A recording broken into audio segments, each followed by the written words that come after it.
Munu sɔgɔlen no ana sanga ani wagati Mali kɔnɔ ani Mali kɔkan an bɛ bɛɛ lajɛlen fo i ka wagati tɔgɔya la k'a fɔ ɲɛna aw bisimila tugun aw ka téléso mandi kan n'o ye malikunnafoni.net ayiwa bi an filɛbagaw aw ɲɛ b'a la ko bɛ yen dɛ an'an ka jo gɛlɛnba dɔw bɛ ɲɔgɔn bolo ninnu ma nɔgɔn dɛ ayiwa an b'an ka ɲininkaliw tɛngu la pour que aw ni ne an bɛɛ bɛ se ka faamuyali sɔrɔ cogo min na n balimakɛ Ɲankuma.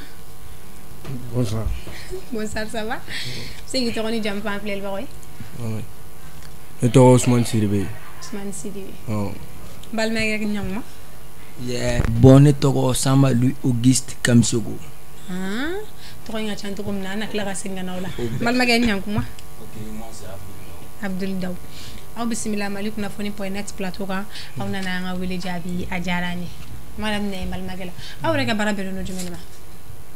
An yɛrɛ ka baara bɛnnen don dɔnkilida yɛrɛ de ma. A bɛ dɔnkili da aw bɛ genre jumɛn de kɛ? Aw bɛ dɔnkili sugu jumɛn de da? Bon, an kɔni an b'a bɛɛ de kɛ. Jariko t'anw ta la quoi. Ni nana ni fɛn fɛn dɔrɔn an bɛ s'a bɛɛ de la quoi. Ah ok. Mais aw ye groupe de ye non? Ouais, un groupe de. Aw bɛ se ka groupe tɔgɔ fɔ ne yɛrɛ n'an filɛbagaw ye.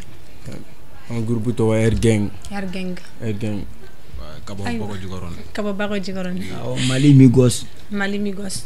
Mais Air Gang yɛrɛ tɔgɔ in bɔra mun de la kun jumɛn de la Air Gang? Bon, Air Gang yɛrɛ ye Arasta Gang de quoi. Arasta Gang. Mais aw bɛ se k'o walawala dɔɔni? Arasta Gang in filɛ. Arasta yɛrɛ kɔrɔ an tɛ mɔgɔ ka kuma lamɛn wa. An bɛ baara kɛ n'an yɛrɛ hakilinata de ye a bɛ fɔ o de fɔ quoi. Mada aw bɛna ne kɔni lamɛn. Mais groupe in sigira cogo di de? Ouais, bon. Groupe in kɔni sigira cogo min na parce que an yɛrɛ ka clan de tɔgɔ ye Air Gang ye quoi. Bon, n'a fɔ Uzbi ale ni Wanta olu fila tun bɛ dɔnkili da. O y'a sɔrɔ ne ma don a ko la fɔlɔ quoi. Kɛ bon filanan ne fana ko n'u bɛ dɔnkili da u ka se ka sini kɛ ne ye an b'a kɛ ɲɔgɔn fɛ. Faamuyali sɔrɔ la ayiwa an ye dɔɔnin kɛ ɲininkali la an t'a la an ka ci so olu fɛnɛ ninnu de ka di ne yɛrɛ ye. Fo baate an ka taa o y'an yɛrɛ ka plaisir ye wa. Kow bɛ yen kɔkɔlon tɛ ko ye dɛ an ka taa. Sampan sote nega sisa fime gang soka pile ye kalasi ye beyanjo ka pile ye bimbulu de ye ali oju ka pile ye taibu de ye oh oh beni ka pile anteta yoro sinege mali de dun oh oh beni ka pile gang sani beyanjo ni oju bebe yande beni ka pile anteta yoro sinege mali de dun oh oh beni ka pile. Hey, nigga Benny gapile. Un champagne sauté, un sisa fumé. Gangsta ou appelé périphérie, kalasi de ye. Sek bi, bega BTD, a Dengson. Am bega jigi jo abadiman. Pick up, mega molugu melage. Nega bebe maranela, anga bega ulide. Amasi yorosi, amasi gablana. Demi dara masaya, kamo fitini tesa, hey. Alama dunke kilinye. Bendiga plede du ulan teguye. Fanu a plebe duma. Tuma bɛ mama ka dugawu fɛnɛ bɛ ka avancer pusi nege bɛ ka to ka filɛ an bɛ bali kɔ an ye fɔli sanfɛ. Tena vini PDV motherfuck figina teri tena sufɛ ni nka mari tɛ G.O ni gangsta o ko de yi ni mélange nka manu bɛ tranquille baara kɛra bɔfan dira jɔnki tena jɛ wa an bɛɛ kɛra rasta. Sampan sote nega sisa filme gangsta ka pile ye kalasi de beyanjo ka pile ye bimbulu de ye ali oju ka pile ye taibu de ye oh oh beni ka pile anteta yoro sinege mali de dun oh oh beni ka pile.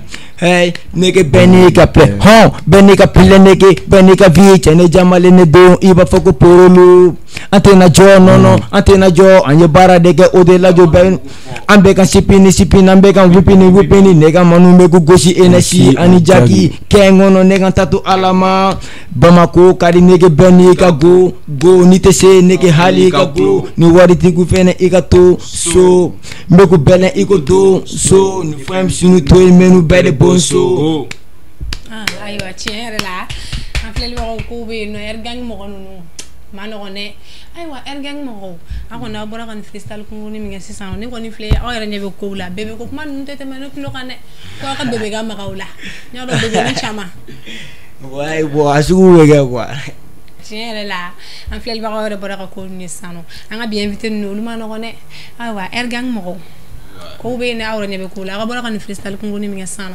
ne kɔni ne kumakan kelen dɔrɔn de retenue nin kɔnɔ ko n ka bébé ka maga na n y'a dɔn bébé ninnu caman b'aw bolo Jawaro. Ouais. Ni ora akadi bébé nu yesa. Araperu. Asugu bege. Awara to do a. Asugu bege. Ami de menanga ko wi. Ayo awara bi ni baray ngono depuis ni wakati jumeni. Bon, ame fe ngono sankili ani kalo damana wan bo. Mais awbe barawera o ken ko fe awbe école la ou bien. Yeah, why ne koni ne be école la. Mais toi non. Bon, moi ne be métier do la. O karoda ya quoi. Ouais. O ko be ngui. Ayo. Bon, ne ref na métier do la. Sinon ma se ka wol kon nyaawon. Ayo. Ala ga bela jeli noya. Mais aw be baraka ñokon fe. Jama mo chama bara ma no ne kuma do la o te fo ñokon wa. Non, bon, tiens, on a été fait ñokon. Ame baraka ñokon bien. Ma alante ñokon kere fe fana quoi. Téléphone ma gérer ñokon cé ma ne prise kan nga ke ou ne ko wéré kan nga me fra ñokon amulu gérer familial so mais ame domine ko bi son jolle be aw bolo ame dona ko bi son mambulo apta son sigin janté là son chegi donc c'est plus de 8 mais au son non kon na law aw bi kuma fin du monde de kan bon on a son flamme kuma fin chamanga ghetto kon na wala mais ghetto yumi bolongo no be bolongo vio wa bolongo mono ne bo ay ni ma famo ay do aga expliquer do ni bolon anga son yere la ame kuma bara la bara kan wa anga bara ga ame kuma o kan bon ame kuma fene ko chama kan wa ya me ghetto manu fene ta duma yere en freestyle ngi sa yere ame ko beni ga play quoi beni ga play mais awre ga play jumeni awre ga play bon afia ga play abe quoi How play a day? No, I'm sick again. I play in area. Go away there. I want me to make a go. The clip bobula. Why no clip ute? Clip tino. Me ame domine ko bi gele ajuma unde ba kan bara en konnala. Bara en ona. Te gele achama banwa. Anwa ma be fo sika be ban. Me aba ododo kuma ba ola. Kuma ba bon ere be ni bela ere. Manager ko bauna donc manager taw bulu manager tambo ko be en redo ame baraga na redo amano onanga manu o yegale awla bele bawi o ko fedum ama concert ke ya mais on m'a dit ka ala ma podium nye folo mais on m'a dit ka participer à rapper ba fo ga concert la why on participer rapper abade ere iba montana ka affiche ni metam soro gerena o ni aba weni derge munu ni fami ya am tulu ka concert la ali sini ere concert do fene bambulo VIP la ya kam nyal sawla mais aw ko deme ba ko bawla mais est ce que aw de la ga wuli ka se o korobale no do ma ga deme ñu fewa ay bon korobale ere nu nyabu dogonu na nu be se arab se ga geru la we ay dogonu ne kan ta koro sekere ou bien dogonu ne kan ta koro sekere won mais est ce que aw yo kea non mama wuli ta koro sekere non ay wuli ka tu sekere aw ba do gele abawla pour que ko ga ko wi bon ko fana don no quoi don ala ka bela jeli no ay wa ante te men freestyle ndo et kun ne fleni fanga to ga chi ngata ore kadiye do wallahi Begao kono ne connaît les boss dans les games sans contexte validé sans douma bola ou yan qualifié ma négeji on est les boss yeah on est les boss Ergen nous sommes les boss yeah on est les boss on est les boss yeah on est les boss dans les games on est validé Pera kono na la nege on est qualifié Anche po falling deng nege fambe biriye Afoko gang bako GM suka fierté Barabe kela dibila dogula odelan toko before Manu be yala ni kef ni flank ci bali kele mbula job Munu be yere la giri ni kule kan biti kan oluta don Manege Anibadon. Manege on est les boss. Style be copier, full be copier, bela be songolumbo. Pizza pied be jigini force, manege 12 kudu. Ami bang bang, ami beat, ala te maskido. Kura be shirala ala te me, manege kawagodo. BKO, qu'on connaît les boss. Dans les games sans contexte validé. Sans douma bola ou y'en qualifié. Ou y'en qualifié, manégue, si on est les boss. Yeah, on est les boss. Ergen, nous sommes les boss. Yeah, on est les boss. On est les boys. Yeah. Tiens, Ergan Morocco, bene. Abogati, moi, il faut que je dise jigin. Eh, talame nous na sa. Amenyo rombolo. Aywa, amite menanga koyi. Ergang Moro. Ofle baram nan bari manone. Clashu. C'est vrai, c'est pas facile. Mais est-ce que manga kunguru ndo bauni rapper to cha génération to via oni bekadi. Ouais, bon, on yɛrɛ bolo an bɛɛ ka di kɔni an yɛrɛ bolo a bɛ se ka kɛ. Mais aw ni mɔgɔw ma deli ka ɲɔgɔn clasher ou bien. Bon, mɔgɔw kɔni b'an clasher. O ye mɔgɔ jɔnw ye. Ayi o mɔgɔ ninnu kɔrɔ sa an ka tɛmɛ ayi n'o ka ca bɛɛ tɛ se ka fɔ. Fɔli kan ma. Ayi olu kɔrɔ sa pour que n'a olu kɔrɔ sisan olu fana bɛna yan yɔrɔ ɲini. Yan ka cɛ n'u yɛrɛ ye émission suit nka cɛ b'a dɔn. Masama kuma n'u bɛ émission suit ka ban. O jɛlen don. Mali kunnafoni tɛ. Mali kunnafoni. Voilà. A bɛɛ bɛ fɔ yan. Ayi sa ne tun bɛ fɛ kɛ aw kun k'olu kɔrɔ dɔrɔn et puis an bɛ besoin dɔ créer dɔrɔn ka tɛmɛ ni kow ye. Yeah, bon, an ka paw kunna an ka cɛ. Ayiwa an ka tɛmɛ ni kow ye. A ko go b'aw bolo. Bon, un jeune damaw de do olu tɛ foyi kɛ bon hali non olu tɛ foyi kɛ an yɛrɛ b'o dɔn an bɛ ya question de kɔnɔ dɔrɔn. Mais on est question de poser là ou bien. Ni yɛrɛ ɲininka e yɛrɛ bolo go b'an bolo ou bien anw yɛrɛ fana bolo go b'an bolo. Fila tɛ. Fila tɛ. Fila Bon bɛɛ k'i ta tɔgɔ fɔ. A bɛɛ ma ye yan. Ne dɔ tɔgɔ fɔ e ma dɔ tɔgɔ fɔ a tɛ kɛ kɛlɛ ya. Donc aw yɛrɛ sɔnna caman de b'aw bolo. C'est pas facile. Ayiwa an bɛ tɛmɛ n'an ka ko ye Ergang mɔgɔw don n'a nataw la aw bɛ fɛ ka ko belebeleba jumɛn de kɛ rap la min ɲɔgɔn ma deli ka kɛ. An bɛ fɛ ka ko belebeleba a tɛ ni o ma fɔ quoi a ka bon toro wala. Ayiwa mais a ka projet o ye jumɛnw ye. Projet wa bon inshallah ni fɛn vacances ni mana fɛngɛ wa comme ne yɛrɛ bɛ ka examen de kɛ ni bac ni fɛnw tɛmɛna projet baden de bɛ yen nɔ projet baden de bɛ yen quoi ya album ko ni EP ya mais an bɛna daminɛ EP de la fɔlɔ an bɛ n'o olu bila fɔlɔ ya an bɛna podium ko dɔ jateminɛ tagalen ɲɛfɛ n'olu yɛrɛ ye gérer la an bɛna concert dɔ fɛnɛ jateminɛ quoi. Ala ka bɛɛ lajɛlen nɔgɔya mais fɛn jumɛn de ka di Ergang mɔgɔw ye. N'a fɔ jumɛn. Ah bon diɲɛlatigɛ yɛrɛ kɔnɔ dɔrɔn fɛn jumɛn de ka d'aw ye. Diɲɛlatigɛ kɔnɔ mun ka di e o de ka d'anw yɛrɛ ye. Min ka di ne ye n'o diyara aw ye o maa ma dɛ. Wari man di e ya. Wari de ka d'aw ye.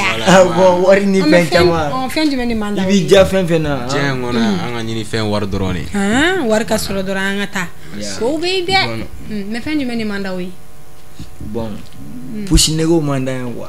Aw ka terme ninnu pusi negew hindu o ye jumɛnw ye. Nafigiw man d'an ye quoi nafigiw. Aw tɛ hindu ka ko la. Voilà. Ayiwa hindu Nga k'u cɛ ta ni ye bɔ. hindu ye i tɛ don Ergang i t'a da ye yɛrɛ. Ayiwa n bɛ tɛmɛ ni freestyle dɔ ye. Bien. A ka mɔgɔ ninnu dɛ n bɛ fɛ a k'olu de ta a k'u kɔrɔ dɔɔnin u ka na. No stop. Awɔ an k'u kɔrɔ dɔɔnin. Non an tɛna jɔ don o don duman bɛ bɔ BTG wele k'i dɔn ni sɔn ka di torabu bɛɛ de la sɔn e rap fila tɛ forcer mɔgɔ sabanw bɛ stopper n tɛ se hali ka puloper n'an bɛ sɛni kɛ an mɔniw bɛ kiri ye hɔn. Ayiwa an bɛ tɛmɛ n'an ka ko ye. Energy be talo bleman be na halo burudaw ka cane pusiw be ka caro an fanw ye GP fa ka blopa tora janfa étoile be ka yebiri ɲango be ka egiri kana fɔ ko kamɛr ne bi ɲɛfɛ kanbɛ togoyaw falen na fɔlɔ la an ka vie tun bɛ danger la Etiga famuya igayeta baby orzela Diongila kili alsa baby kili Allez Wa dabu kili ngata ni gani invité nous man no sa ko ko lonte kuy amete menanga kuy ergang mo arap ko na man no ne ka aw beni aw do nani barayna surtout ambe yoroni na be dem senu na kadam paro yanga kala neke ka warba solo luka vision yo ko la kaye aw bon keleme kala na wero ko galbe bagla to be métier la aw e kala bla aw do na arap la ama problème fou y créer famille la. Non, bon, on t'a ma problème créer famille là. On doit la na sura me baraga quoi. Ay mo wa jatimne di ni femi kadi mo wa yere ba to awo kedi ba soro abe avancer au delà. Voilà. Familial sola. Comme yanga wakati corona jamga sira kun choro la. Et conseil du mende be aw bolo kadi fitini munu fene be ga wuli ka do arapla kadi oluma. Ouais, bon, conseil m'gon bambolo ka foulier.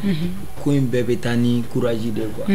Courage ti la doron adante. Zéro do. Ya igana e krefe kuma fane la me parce que il kofe inyana doba ke na fubi fe me kofe ti to au tc adonta bota antul la me ambe baraga na glinari bon lu fane ga baraga no de quoi. Ya krefe kuma nunu amogo tulla. Ama familial soro la. Ergang mo ko ka chawere ko problème be de me ba ko bola ko chama bola. O bi sika téléphone numéro de fo ni mo munu mako be awla ka de mesi aw mo bi sika aw soro to ko mina. Ouais, bon. Numéro ni be fa kan soro re. Oui, 83 51 32 03 83 51 32 03. Aywa yargang mo aw na nga wele jabi ya jarani kuma kan laban jumende ba ko bulu ka fan fleli ba ko wi ani aw kanu ba ko wi amo yere fo ya am fleli ba ko ga yi malu kuna fonne do ko ni malu kuna fonne dane ni sera ngon doro ibe yede oni afamuni oni an yɛrɛ ka élément quoi an m'olu fɛnɛ bɛɛ fo Pour m'en demain. Ma fan bɛɛ ko an ka foli bɛ bɛɛ an filɛbagaw n'aw yɛrɛw bɛɛ. Aw nana an ka wele jaabi a diyara an ye an bɛ sigi ni kɛnɛ in ɲɔgɔn wɛrɛ kɛ o ka sɔrɔ belebeleba farala kow kan. Ala sɔnna ma. Ayiwa an filɛlibagaw nin tun bɛ dan sigi an ka nin baro kunkurunin na Airgang mɔgɔ olu de tun b'an bolo di ni Masa Rahamani m'an ka jɔnya jɔ an na aw ni ne an na ɲɔgɔn sɔrɔ diɲɛ wagati wɛrɛw la nin kɛnɛ kelen in kan aw bayi bayi éléments an bɛ ɲɔgɔn bolo aw bayi bayi aw bayi bayi.